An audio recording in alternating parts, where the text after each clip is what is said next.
લોકમત ન્યૂઝમાં આપનું સ્વાગત છે।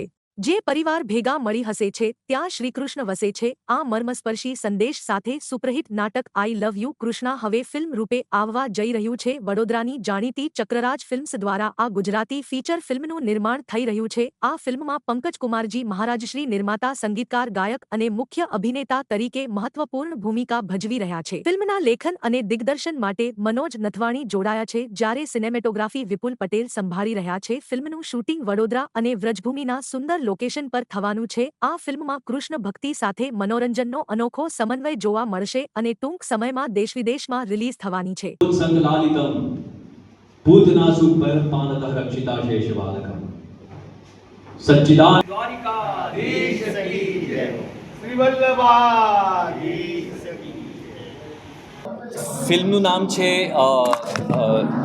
ચક્રરાજ ફિલ્મ્સ વડોદરા ક્રિત આઈ લવ યુ કૃષ્ણા। આ લગભગ 10-15-20 દિવસમાં શૂટિંગ આનું સમાપન થશે અને લગભગ 3 થી 4 મહિનામાં આ પડદા પર જોવા મળશે। કલાકારો મુખ્યત્વે તો 7 થી 8 કલાકારો છે અને બીજા ઘણા બધા જે કેરેક્ટર આર્ટિસ્ટ હોય છે એ બી છે, તો ઘણું બધું એમાં આવરી લેવામાં આવે। એક નાની બાળકી પણ છે, એક નાનું બાળક પણ હોઈ શકે।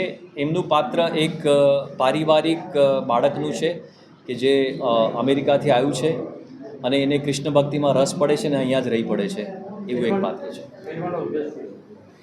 ફિલ્મનો ઉદ્દેશ છે કે કૃષ્ણ ભક્તિ, કૃષ્ણનો પ્રચાર કરવો એ આપણા સામર્થ્યમાં નથી, પણ કૃષ્ણએ જે ઉપદેશ આપ્યા છે એનો પ્રચાર કરવો અને અધર્મ સામે ધર્મની લડાઈ એને સત્તા તરીકે બહાર દેખાડવી અને કૃષ્ણની ભક્તિ એનો પ્રચાર પ્રસાર કરવો એનો મુખ્ય ઉદ્દેશ છે।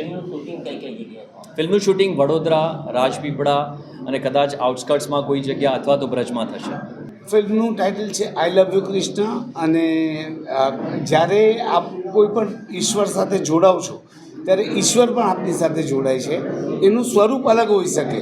હવે જરૂર નથી દર વખતે ભગવાન મુગટ પહેરીને વાંસળી લઈને હાથ કે જે કોઈ ભગવાન હશે એમના ઓરિજિનલ સ્વરૂપે નહીં આવે, પણ કોઈને કોઈ રીતે આપના જીવનમાં એમનું હશે ઉપસ્થિતિ।